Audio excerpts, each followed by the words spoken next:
प्रिय विद्यार्थी, BA part second first paper मध्यकालीन भारत का इतिहास में आपके टॉपिक चला था मनसबदारी प्रथा। मनसबदारी प्रथा में एक टॉपिक आपके रह गया था, वो था मनसबदारी प्रथा के दोष।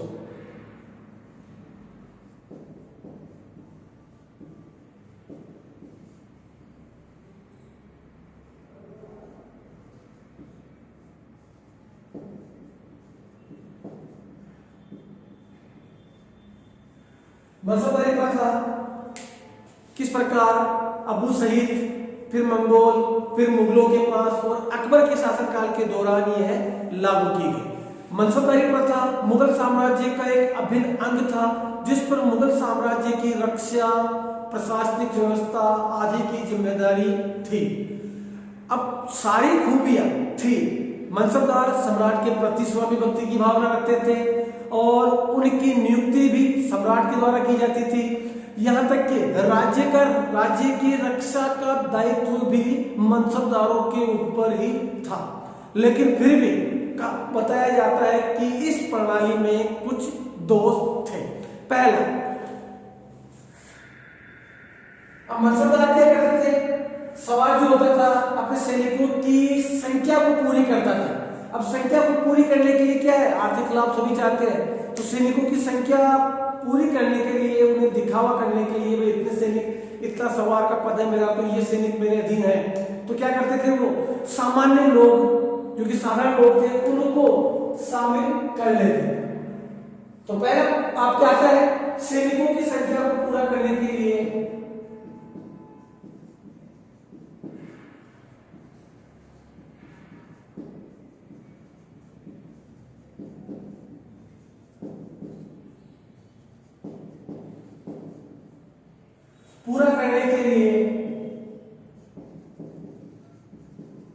साधारण लोगों को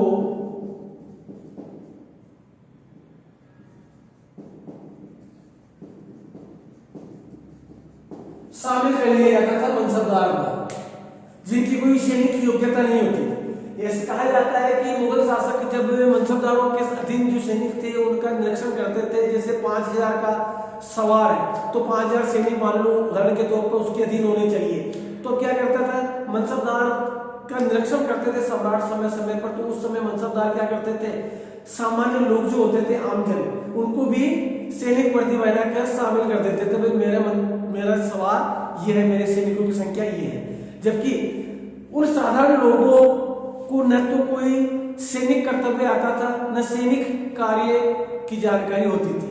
तो कहा जाता है कि पहला दोष यह था। दूसरा था कि मनसबदारों में जो सैनिक होते थे, मनसबदारों के अधीन जो सैनिक होते थे, वो बादशाह की तुलना में मनसबदार के प्रति निष्ठा रखते थे। मनसबदार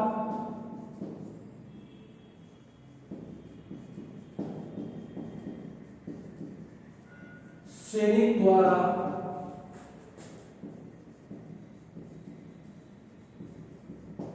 मनसबदार के प्रति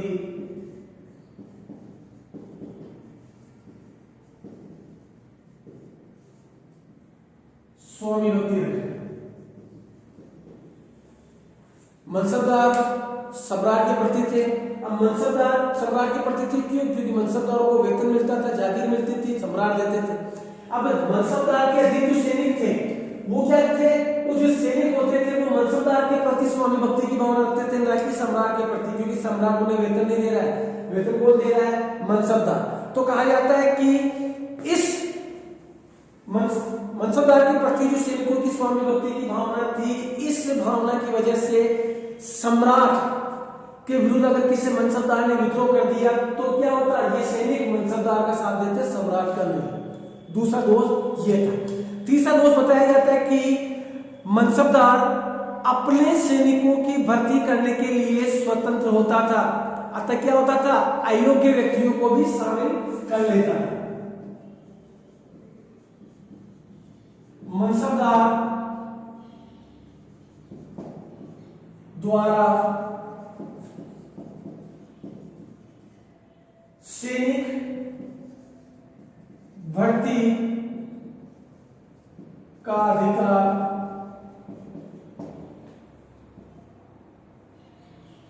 मनसबदार को सैनिक भर्ती का अधिकार था। अतः क्या करते थे? अयोग्य व्यक्ति को भी अपनी सेना में शामिल कर लेते। वे कम पैसा ले रहा है, शामिल हो जाए, पैसा मुझे ज्यादा बचेगा। जबकि क्या होता था, सैनिक तो योग्य चाहिए थे। नुकसान किनको हो रहा है? मुगल एम्पायर, मुगल साम्राज्य। चौथा जो नुकसान बताया जाता है कि सम्राट द्वारा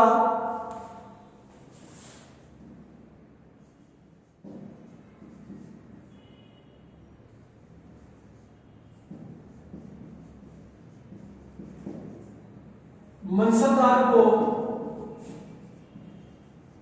उच्च व निम्न पद दे देता था। इससे क्या होता था? द्वेष भावना उत्पन्न होती।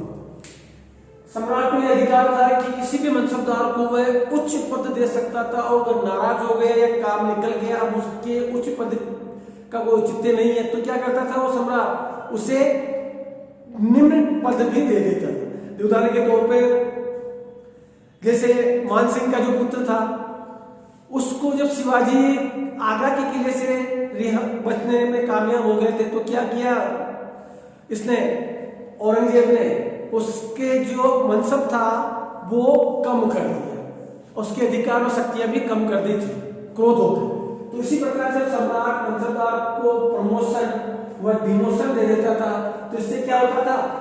द्वेष भावना उत्पन्न होती थी मनसबदार में, किसके प्रति? सम्राट के प्रति। तो यह द्वेष भावना भी मुगल साम्राज्य के लिए घातक सिद्ध होती थी। इसके अलावा मनसबदार जो होता था, मनसबदार की मृत्यु पर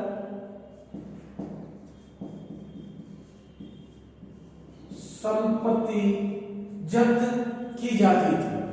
यानी मनसबदार के पास जितनी भी संपत्ति थी, जब तक वो पद पे है, नियुक्त है, तब तक वो उसका उपयोग कर सकता था, और जैसे उसकी मृत्यु हुई उसकी संपत्ति जब्त कर ली जाती थी। तो अब मनसबदारों को ये पता था कि भाई मेरी मृत्यु के पश्चात तो वैसे ये धन न तो मेरे परिवार के काम आएगा, नहीं मेरे काम आएगा, और ये सारा धन उन्हें सम्राट द्वारा ले लिया जाएगा। तो वो क्या करने लगे? अपने जीवन काल में ही वो धन खर्च करने लगे।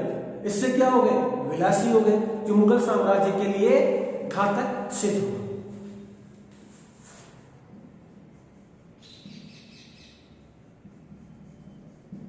अनुशासन व योग्यता की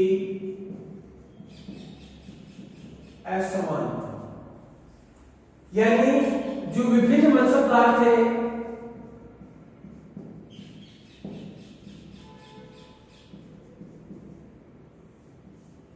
उनमें अनुशासन में योग्यता असमान थी। और ये तो निश्चित है कि प्रत्येक व्यक्ति में सारे गुण नहीं होते। एक व्यक्ति में गुण है तो जरूरी नहीं है कि दूसरे व्यक्ति में भी योग्यता व गुण हो। तो इसीलिए कहा गया है कि जो विभिन्न मनसबदार थे उन मनसबदारों में भी अनुशासन में योग्यता की असमानता थी। यानी कोई मनसबदार ज्यादा ही योग्य था, ज्यादा ही अनुशासन पर ध्यान देता था, तो कोई मनसबदार बिल्कुल लापरवाह था, अयोग्य था। क्या हुआ? यह भी सबसे बड़ा दोष था। इसके अलावा मनसबदार क्या करते थे?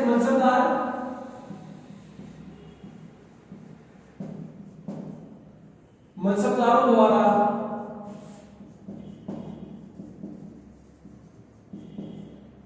सैनिकों के प्रशिक्षण की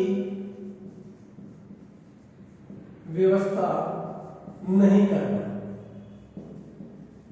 आपको पता है पड़े पड़े लोहा भी जंग खा जाता है, और जब सैनिक अपने दिन प्रतिदिन की जो रूटीन वर्क नहीं करेंगे, प्रशिक्षण नहीं करेंगे, तो योग्य भी अयोग्य हो जाते हैं, क्योंकि प्रशिक्षण बहुत जरूरी है। तो उसी प्रकार क्या था? मनसबदार सैनिकों के प्रशिक्षण की व्यवस्था नहीं करते थे, अतः क्या होता था? योग्यता भी अयोग्यता में बदलने लगी। इस प्रकार ये है दोस्त है मनसबदारी प्रथा। अब इसके पश्चात जो नेक्स्ट टॉपिक है आपके वो लेते हैं हम जागीरदारी प्रथा। 2 नंबर का क्वेश्चन पूछा जा सकता है इसमें से।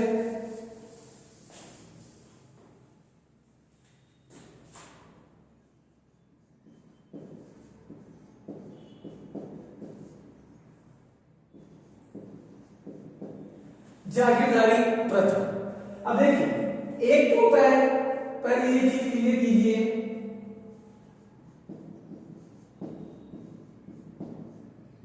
एक होता है जागीरदार और एक होता है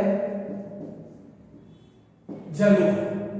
दोनों ही पदों में बहुत बड़ा अंतर। जागीरदार क्या होता था? राजकीय कर्मचारी होता था और इनको क्या है, जागीर दी जाती थी मुगल शासकों द्वारा। उस जागीर पर क्या था अधिकार? राजस्व वसूलने का अधिकार होता था किसे? जागीरदार। मालिकाना हक नहीं होता था।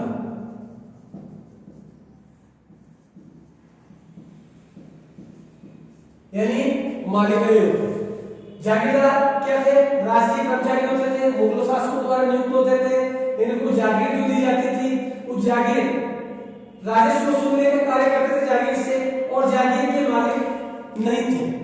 इसके अलावा जमींदार ये क्या होते थे? जमीन के मालिक होते थे।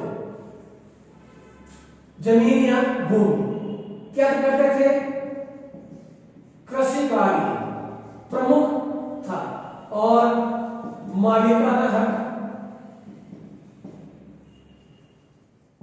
इनके पास था। ये इस जमीन को या भूमि को बेच भी सकते थे, ये अधिकार भी इनके पास था, बेचने का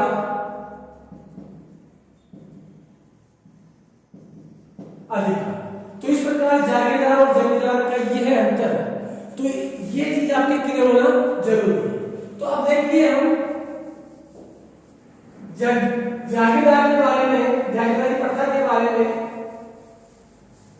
एक चीज है, जमींदार को कुछ जगह जमींदार को क्या कहा जाता था? तालुकदार। जमींदार को कहा जाता था तालुकदार कुछ क्षेत्रों में। तो जमींदारी प्रथा में आपको बता दिया मैंने कि मुगल शासकों द्वारा कर्मचारियों को जागीर दी जाती थी और उस जागीर पर उनका कार्य था राजस्व वसूलने का, कुछ मालिकाना हक नहीं था और इसीलिए वह राज्य कर्मचारी जागीरदार कहलाता था। अब जागीरदारी प्रथा के अंदर कई प्रकार है। वेतन जागीर, ये हो गए आपके प्रकार। पहला है वेतन जागीर। वेतन जागीर में होती थी वेतन के बदले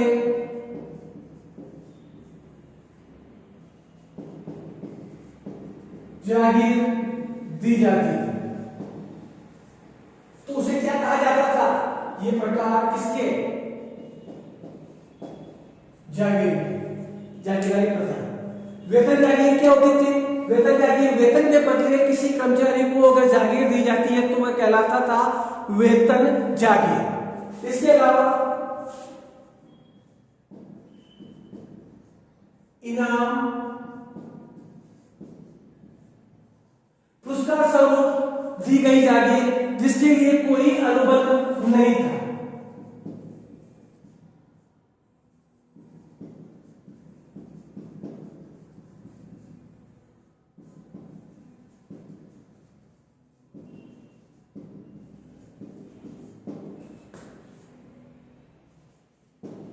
पुरस्कार के रूप में दी जाने वाली जागीर जिसके लिए कोई समझौता व अनुबंध नहीं था। इजारादारी प्रथा इसी में, चलो इस इजारादारी प्रथा को बाद में लेंगे, पहले नेक्स्ट पॉइंट लेते हैं अपन पेबागी जागीर।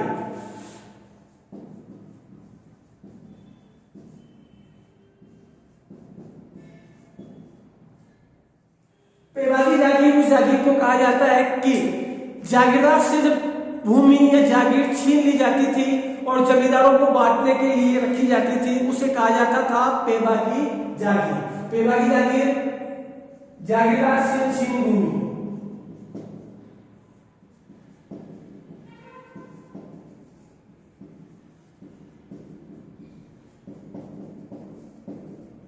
मैंने पहले कहा मालिक का हक नहीं था, तो पेबागी जागीर वह जागीर है जब जागीरदार से जागीर छीन ली जाती थी और उस जागीर का प्रयोग किस लिए किया जाता था? अन्य जागीरदारों को बांटने के लिए किया जाता था। नेक्स्ट आपके मशरूत जागीर।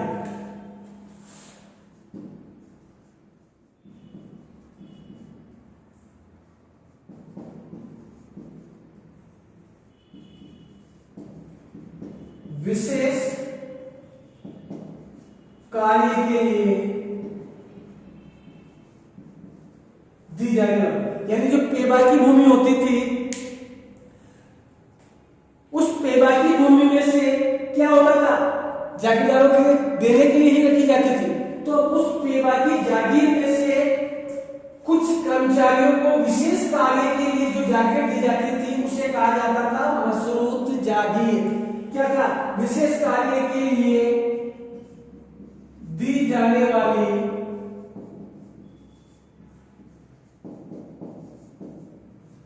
जागीर, उसे कहा जाता था मशरूत जागीर। किस जागीर से दी जाती थी? पेबागी जागीर से दी जाती थी। इसके अलावा अल तमगा जागीर,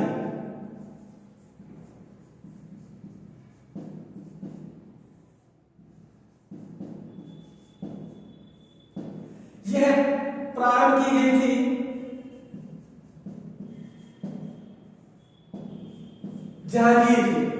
जहांगीर ने मुस्लिमों के प्रति सहयोगात्मक नीति अपनाई और उसके तहत एक नई जागीर विकसित की जिसे कहा जाता है अल तमगा जागीर। और यह जागीर मुसलमानों को दी जाती थी, सिर्फ और सिर्फ मुसलमानों को निवास क्षेत्र में दी जाने वाली जागीर, उसे कहा जाता है अल तमगा जागीर। इसके बाद है मदद-ए-मास।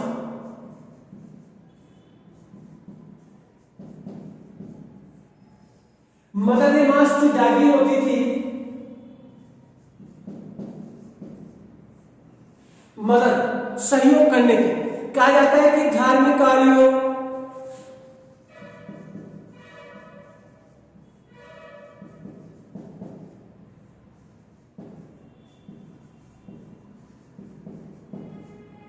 निष्पादन के लिए दी जाने वाली जागीर। और यह जागीर क्या होती थी? वंशानुगत होती थी।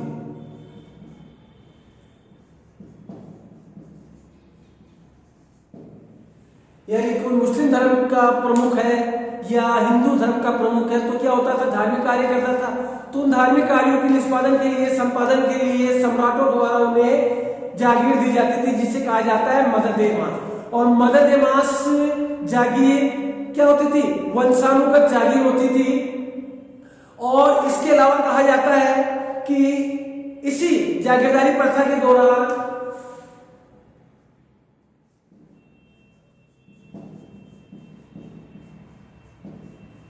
औरंगजेब के समय क्या दिक्कत आ गई थी?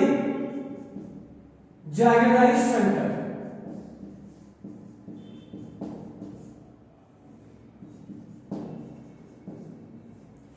औरंगजेब के समय मनसबदारी प्रथा में पढ़ा था कि किस प्रकार औरंगजेब के समय जागीरदारी संकट आया था कि राज्य कर्मचारियों को अपने अधीन कार्य करने वाले जो विभिन्न पदाधिकारी थे उनको देने के लिए, क्योंकि वेतन के बदले दिए जाते थे, तो उनको देने के लिए कहा जाता है कि जागीरी नहीं बचती थी। और कई बार तो होता था कि किसी जागीरदार का नंबर आता तब तक उसकी मृत्यु हो जाती थी। इसीलिए इतिहास में इसे कहा जाता है जागीरदारी संकट, जो कब हुआ था?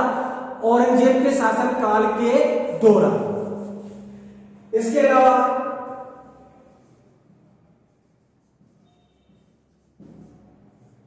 अकबर के शासन काल के दौरान बताया जाता है कि जागीर बदलने की नीति अपनाई थी अकबर ने।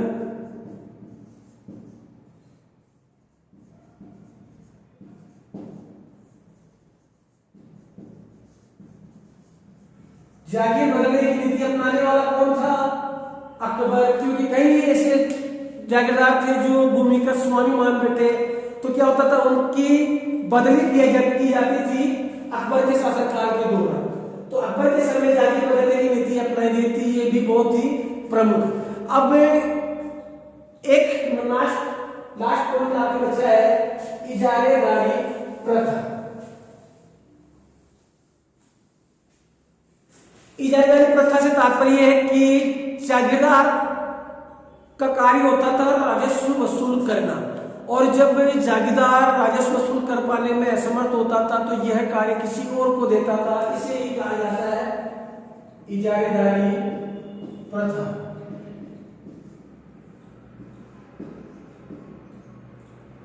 इजारेदारी प्रथा जागीरदार द्वारा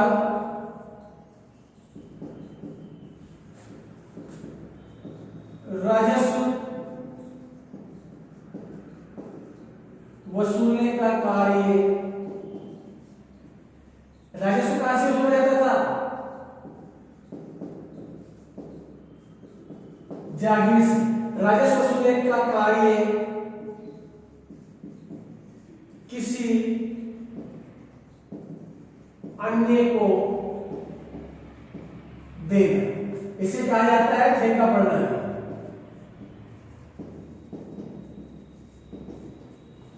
ठेका प्रणाली से तो समझ जानकारी होगी आपको किस प्रकार मतलब पूरे कार्य का एक समझौता किया जाता है, ठेका ले लिया जाता है, और बाद में उसी कार्य को किसी दूसरे व्यक्ति से भी करवाया जाता है, कम पैसों में या खुद भी कर सकता है।